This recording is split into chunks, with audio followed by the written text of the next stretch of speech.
Hey, good morning, neighbors. This one's a 105 subscriber celebration, and makeup didn't show up today, so sorry about that. But I think somewhere one extra subscriber slipped in, so I want to say thank you for those that take a moment to listen. These are just rants about the reality around us, so what I know of the reality. And a lot of I was fucking there. So I'm not alone. This is systems engineering. This is big processes. This is building your cars, making your plastics level of interactions in an engineering and systems kind of way.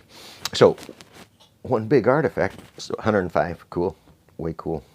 One of the big artifacts of my experience was conveyor and controls work and banking. And that conveyor and controls work was in a very unique, called an asynchronous manufacturing atmosphere. It was new to everybody. Latest technology, blah, blah, blah. So basically my system could deliver things out of sequence and at different times. And that was a challenge. So it required resequencing of parts and processes later on in time. You're building cars, right?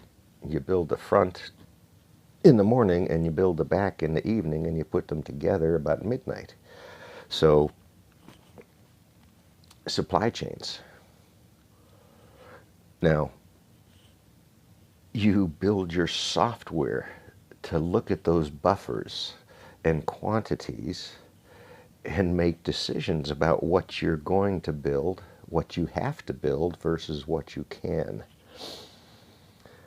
So now you've got a just-in-time supplier out there in the food chain that's bringing some type of engines to you that you don't have cars to put them in. Where do you put those? What happens to those engines? So that's buffering. That is buffer management on a massive scale. So that's what's going on when your store empties.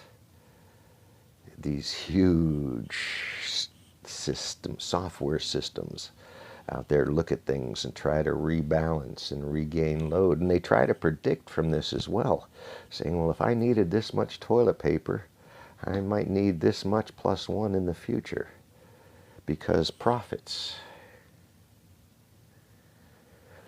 So big supply chains are being hugely stretched right now.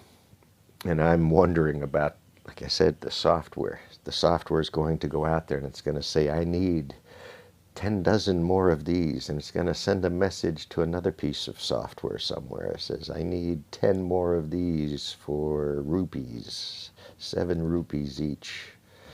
And people are going to bid, and the lowest rupee is going to win the bid. Maybe. Maybe not. Maybe they're secure, solid supply chains that are managed well and will survive this. And they will, because that's what we do. So, new subscriber, welcome. This is what you get. This is the crap you get for listening. On a YouTube presenter's note, I have gone through the algorithms and tested them to see bombastic labels. I use them occasionally. Work very well, especially with trigger words that are out there in the blogosphere. Fukushima is a trigger word for a lot of people. That's just something that we need to figure out how to manage and how to force the right people to manage, right? It's that easy. It's that progressive. It's that how it's worked so far. So welcome, number 105. Peace out. Carry on.